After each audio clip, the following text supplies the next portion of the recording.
সমকামী প্রেম, তাই সংসারে ইতি। স্বামী সন্তান ছাড়লেন বীরভূমের ইন্দ্রাণী। নতুন সংসার পাততে প্রীতি কুমারীর সঙ্গে রওনা বিহারে। তার আগে রামপুরহাট আদালতে করলেন মিউচুয়াল ডিভোর্সের আবেদন।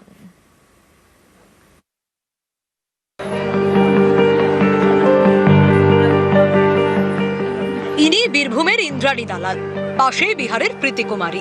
দুজনেই সমকামী, প্রেমের সম্পর্ক। সেই টানেই 4 বছরের সংসার ছাড়লেন ইন্দ্রাণী। বাড়িতে স্বামী এবং 3 বছরের ছেলে। তাদের ছেড়ে বিহারের প্রীতির সঙ্গে সংসার পাততে চান, তাই রামপুরহাট আদালতে করলেন মিউচুয়াল ডিভোর্সের মামলা। এরপর প্রীতির হাত ধরে বিহারে রওনা।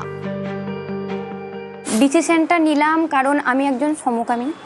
আমার বাড়ি থেকে মেনে নেয়নি, আমাকে জোর করে বিয়ে দেওয়া হয়েছিল। আমরা 5 বছর সংসার করলাম।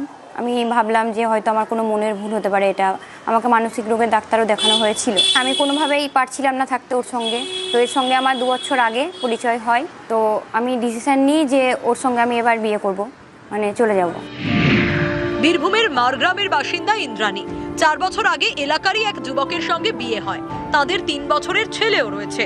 এরই মধ্যে সোশ্যাল মিডিয়ায় প্রীতির সঙ্গে আলাপ ইন্দ্রাণীর। আলাপ থেকে বন্ধুত্ব, সেখান থেকে প্রেম। সেই প্রেমের টানে সংসার ছাড়ার সিদ্ধান্ত নেন ইন্দ্রাণী। ঠিক করেন প্রীতির সঙ্গে বিহারে চলে যাবেন, নতুন সংসার পাতবেন। সেই মতো বুধবার বীরভূমে পৌঁছন প্রীতি। डिसीजन यही लिया कि इनका डिवोर्स हो गया और हम जा रहे हैं मुजफ्फरपुर, बिहार। तो उसका तो एक बच्चे भी है, फैमिली है। तो क्या होगा, हम दोनों प्यार करते थे। वहाँ पे दोस्त है, वहाँ पे जॉब करेंगे। मेरे घर पे मम्मी पापा भाई बहन। हाँ, मम्मी तो मान गई है, बोल रही है आने के लिए, लेकिन अभी नहीं जाएंगे। অনেকের চোখে বাড়াবাড়ি, তবু একে অপরের হাত ধরে সংসার গড়ি। ইন্দ্রাণীর ইচ্ছে ডানা মেলেছে। ইন্দ্রাণী তার মনের মানুষের সঙ্গে নতুন সংসার গড়বেন ঠিক করেছেন, নিজের ইচ্ছেকে মর্যাদা দিয়ে, নিজের ভালোবাসাকে ভালোবেসে। কিন্তু ইন্দ্রাণীর যে 3 বছরের ছেলে রয়েছে, সে কি মায়ের স্নেহ থেকে বঞ্চিত হবে? আপনার তো একটা সন্তানও আছে, সেক্ষেত্রে কষ্ট হচ্ছে না? অবশ্যই হচ্ছে। বলবো একটাই যে ও ভালো থাকুক, ওর বাবার কাছেও ভালো থাকুক, ও মানুষের মতো মানুষ হোক, এটাই। যৌন প্রবৃত্তি বা সেক্সুয়াল ওরিয়েন্টেশনটা জন্মগত। যেখানে পরিবার, বিবাহ, সন্তান ইত্যাদি রয়েছে, সেখানে সে তরুণীকে এক প্রকার ফোর্সফুলি ঢুকিয়ে দেওয়া হয়েছে। সুতরাং এটা আপাতভাবে স্বার্থপর মনে হলেও কেউই ব্যক্তির যে ওরিয়েন্টেশন বা ব্যক্তির নিজস্বত্ব সেটাকে মেনে নিতে পারেনি, যার ফলে কিন্তু একটি শিশু সেও ক্ষতিগ্রস্ত হয়েছে। রামপুরহাট থেকে অক্ষয় দিবর, নিউজ 18 বাংলা।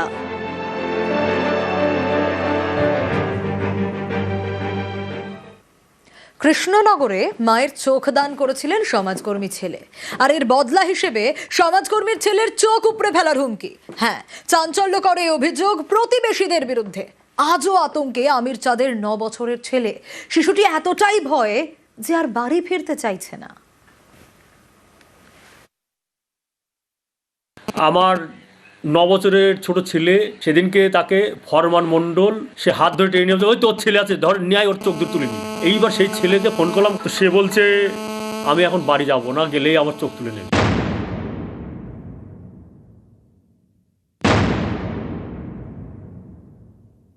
আমার বাচ্চাকে কালকে আমি ফোন করেছি, বলছে মা গো আমি বাড়ি যাব না, আমি বাড়ি গেলে ওরা আমার চোখ দুটো তুলে নেবে, তাই বলছে। ভয়ে কাঠ সমাজকর্মী আমির চাঁদ শেখের 9 বছরের ছেলে। ঘটনার সূত্রপাত গত রবিবার। বাড়িতেই মারা যান সমাজকর্মী আমির চাঁদ শেখের মা। তার চোখ দান করেন ছেলে। এতে প্রতিবেশীদের কুসংস্কার ধাক্কা খায়। অভিযোগ, বেশ কয়েকজন চড়াও হন সমাজকর্মীর বাড়িতে। তখনই নাকি তারা বদলা নিতে চান। চোখ দানের বদলা নিতে 9 বছরের শিশুর চোখ উপড়ানোর হুমকি। আতঙ্কে আমির চাঁদের স্ত্রী মহসিনা তার মায়ের কাছে পাঠিয়ে দেন ছেলেকে। কিন্তু বাচ্চা ছেলেটির কানে এই কথাগুলো বাজতে থাকে। চোখ উপড়ে নেওয়ার সেই হুমকি। আজও বাচ্চাটি ভয়ে কাঠ। তাই মা বাবা বাড়ি ফেরা সত্ত্বেও বাচ্চাটি আর বাড়ি ফিরতে চাইছে না।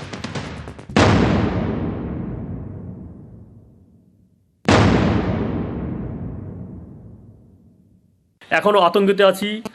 আমার 9 বছরের ছোট ছেলে, সেদিনকে তাকে ফরমান মণ্ডল সে হাত ধরে টেনে নিয়ে, ওই তোর ছেলে আছে, ধর ন্যায়, ওর চোখ দূর তুলে নি।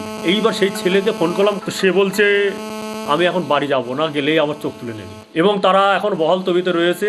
এই পরিস্থিতিতে কি যে হবে সেটাই আমি এখনো ভেবে পাচ্ছি না। আমার একটা ছোট্ট শিশু সেদিনকে আমাদেরকে তুলে নিয়ে যাওয়ার পর আমার বাচ্চাটা আমার ওইখানে দাঁড়িয়ে ছিল, তারপরে ছেলের হাত ধরে টেনে নিয়ে যাচ্ছে, আয় তোর চোখ তুলে নেবো।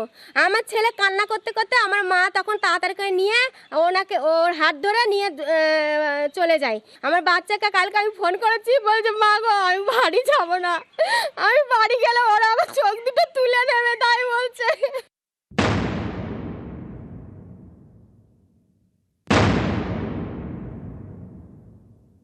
একটা 9 বছরের বাচ্চার সামনে যদি সমাজ এই রকম ঘটনা ঘটায়, তার মনে কিন্তু চিরস্থায়ী একটা দাগ কিংবা একটা রেখাপাত হয়ে যায়, এবং সেইটা মোছা কিন্তু সারা জীবনে অনেকের কাছে সম্ভব না হতে পারে।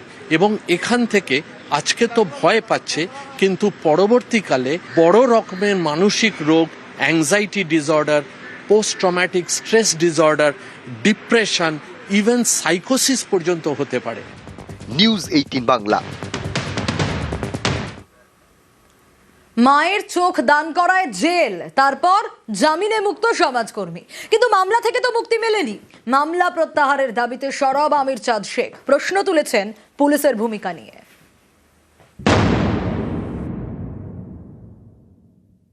জেল থেকে মুক্তি পেলেও এখন কিন্তু আমি কেস থেকে মুক্তি পাইনি।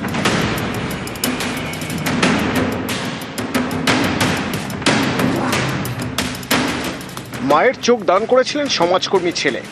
অতি সক্রিয় হয়ে সেই আমির চাঁদ শেখকে গ্রেপ্তার করে কৃষ্ণনগরের কোতোয়ালি থানার পুলিশ। গ্রেপ্তার করা হয় তার পরিবারের আরও 4 জনকে। 3 দিন পর বৃহস্পতিবার আমির চাঁদ সহ পরিবারের সকলেই জামিন পান। চোখ দানের মতো মহৎ কাজ করেও জেল, তারপর জামিন, কিন্তু মামলা থেকে মুক্তি মেলেনি। আমির চাঁদ চান মামলা প্রত্যাহার করা হোক।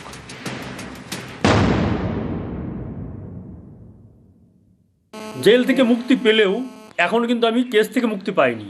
আইসি বলছে না আমি নাকি কোনো কাগজই দেখাতে পারিনি। তো আইসি আমার সামনেই তো আসলেন না, তো আমি দেখাবো কাগজ। আইসি একবারও তো আমাকে বলবে যে আপনাকে এই ধারা দেওয়া হলো, কোনো কিছুই বলেনি।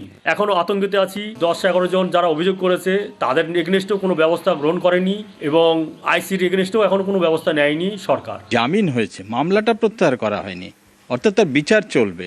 কিসের বিচার? তার দোষটা কি? তাকে নিয়মিত আদালতে হাজিরা দিতে হবে, হেনস্থা চলবে, অর্থ ব্যয় চলবে, সব কিছুই চলবে।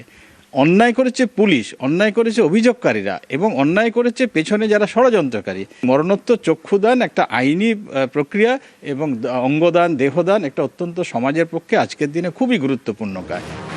গত রবিবার বাড়িতে মারা যান আমির চাঁদের মা রাবেয়া বিবি। তার ইচ্ছে পূরণ করেন ছেলে, চোখ দান করেন।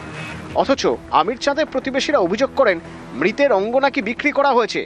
এরপরেই অতি সক্রিয় হয়ে আমির চাঁদ সহ 5 জনকে গ্রেপ্তার করে পুলিশ। এর মধ্যে প্রতিবেশীদের একাংশ সমাজকর্মীর বাড়িতে হামলা চালান বলে অভিযোগ। এও অভিযোগ বাড়িতে ঢুকে মহিলাদের শ্লীলতাহানি করা হয়। কোতোয়ালি থানার দ্বারস্থ হন আমির চাঁদের শ্বশুর। 9 জনের বিরুদ্ধে লিখিত অভিযোগ করেন, যার ভিত্তিতে এফআইআর হয়।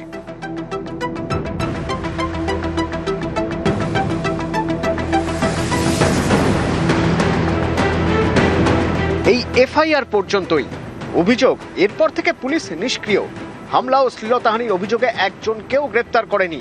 অনেকেরই প্রশ্ন, চোখদানের মতো মহৎ কাজ করলেও অতি সক্রিয় হয়ে আমির চাঁদকে গ্রেপ্তার করে পুলিশ, তাহলে সেই আমির চাঁদের বাড়িতে যারা হামলা চালিয়েছেন, শ্লীলতাহানি করেছেন বলে অভিযোগ, তাদের ধরতে কেন নিষ্ক্রিয় কৃষ্ণনগর কোতোয়ালি থানার পুলিশ?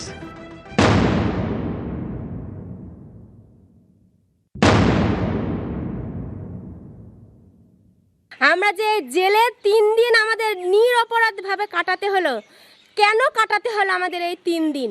মানুষ কেউ আগিয়ে আসবে তাকে এই চক্ষুদান বা রক্তদান দিতে? কোনো মানুষ কি আগিয়ে আসবে বলেন? কোনো ব্যবস্থা নেওয়া হয়নি। তারা খুলনা ঘুরে বেড়াচ্ছে, তারা এখনো পর্যন্ত আমাদের নামে উল্টো পাল্টা বলে যাচ্ছে। নিউজ 18 বাংলা।